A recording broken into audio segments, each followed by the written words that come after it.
এক যুগ আগেও ছিলেন বেকার, অথচ এখন গাড়ি বাড়ি ফ্ল্যাট সবই আছে তার। সাবেক স্বরাষ্ট্রমন্ত্রী আসাদুজ্জামান খান কামালের ছত্রছায়ায় কমিশন বাণিজ্য করে বিপুল সম্পদের মালিক বনে গেছেন নারায়ণগঞ্জের ফতুল্লার সৈয়দ আহসান উদ্দিন আহমেদ সাইমুম। যদিও তিনি কামালের ক্যাশিয়ার হিসেবে রাজধানীতে বেশি পরিচিত। ফতুল্লার লালপুর এলাকার সৈয়দ নুরুদ্দিন খুশির দ্বিতীয় সন্তান সৈয়দ আহসান উদ্দিন আহমেদ সাইমুম একসময় বাবার সিমেন্টের দোকানের ব্যবসা দেখাশোনা করতেন। পরবর্তীতে সেখান থেকে ঢাকায় একটি মোটরসাইকেল শোরুমে মাত্র 20,000 টাকা বেতনে চাকরি নেন। সেই শোরুমের মোটরসাইকেল কেনাবেচা করতে গিয়ে সম্পর্ক গড়ে ওঠে সাবেক স্বরাষ্ট্রমন্ত্রী আসাদুজ্জামান খান কামালের পিএস মনিরের সঙ্গে। এরপর ধীরে ধীরে ঘনিষ্ঠতা গড়ে তোলেন সাবেক স্বরাষ্ট্রমন্ত্রীর সঙ্গেও। এমনকি সাইমুমের শেলিকার বিয়েতে দেখা গেছে সাবেক স্বরাষ্ট্রমন্ত্রী কামালকে। তার পারিবারিক অনুষ্ঠানে আসা যাওয়া ছিল সাবেক আইজিপি বেনজিরেরও। আর সেই সুযোগ কাজে লাগিয়ে বেকার সাইমুম এখন বনে গেছেন ধনকুবের।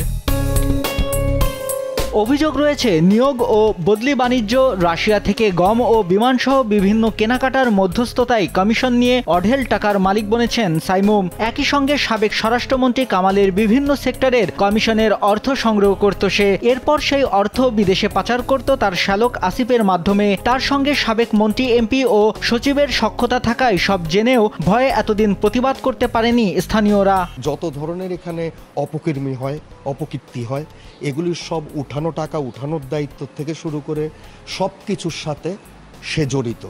সাইমন এক দশক আগেও ভাই সিমেন্টের ব্যবসা পরিচালনা করত। এখন দেখি ভাই দামি দামি গাড়ি দিয়ে আসা যাওয়া করে। সাইমন শ্বশুরে নিয়ে ফতুল্লা বাজারে পান দোকান করতো। তো পান দোকান করতে করতে আমরাও পান অনেক সময় খাইতাম। তো এখন দেখি কি তাদের কাছে যাওয়ার মতো পথ নেই, যারা অনেক কোটি কোটি টাকার মালিক।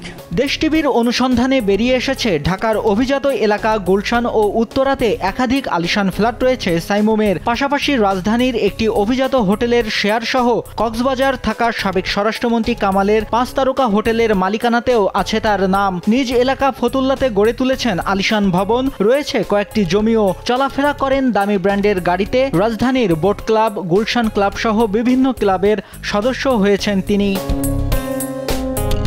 দেশ ছাড়িয়ে দুবাই সহ বিভিন্ন দেশে গড়ে তুলেছেন ব্যবসায়িক খাত। এমনকি তার ভাই মাসুম সহ সাইমুমের শ্বশুরবাড়ির লোকজনের নামেও রয়েছে বহু সম্পদ। যদিও এসব বিষয়ে জানতে সাইমুমের ফতুল্লার বাড়িতে গেলে তাকে পাওয়া যায়নি, আর মুঠোফোন ছিল বন্ধ।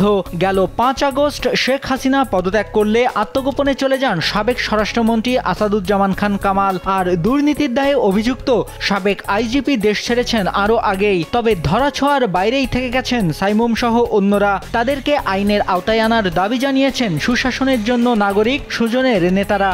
এই নিয়োগ বাণিজ্যের জন্য আমরা লক্ষ্য করি স্থানীয়ভাবে অনেকেই নানানভাবে টাকা পয়সা হাতিয়ে নিয়েছে জনগণের কাছ থেকে, এবং তারই একটা অংশ, বড় অংশ পেয়েছে সাবেক স্বরাষ্ট্রমন্ত্রী এবং সাবেক আইজিপি। তাদের ছত্রছায়ায় আমরা শুনেছি ফতুল্লার সাইমন নামে একজন তাদের ক্যাশিয়ার বলে পরিচিত।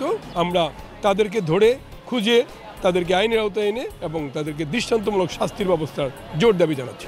সাবেক এমপি মন্ত্রীদের ছত্রছায়ায় দুর্নীতি করে বিপুল সম্পদের মালিক বনে যাওয়া সাইমুমদের বিরুদ্ধে অনুসন্ধান চালিয়ে আইনি ব্যবস্থা নেওয়ার কথা জানিয়েছে দুর্নীতি দমন কমিশন দুদক। এগুলো ঢাকা অফিস থাকে, তো ঢাকা অফিস থেকে পরে ফিল্ড অফিসে পাঠায়। মানে এখন আমরা আসিনি, আমাদের নির্দেশনা আছে, মানে আমরা তো কিছু পাইনি। রাজনৈতিক প্রভাবে অনিয়ম দুর্নীতি করে টাকার কুমির বনে যাওয়া সাইমুম সহ তার সহযোগীদের আইনের আওতায় আনা গেলে বেরিয়ে আসবে সাবেক স্বরাষ্ট্রমন্ত্রী আসাদুজ্জামান খান কামালের অবৈধ সম্পদের আরও তথ্য। তাই আত্মগোপনে থাকা এমন সাইমুমদের খুঁজে বের করে আইনের আওতায় আনার দাবি স্থানীয়দের। নিউজ ডেস্ক, দেশ টিভি।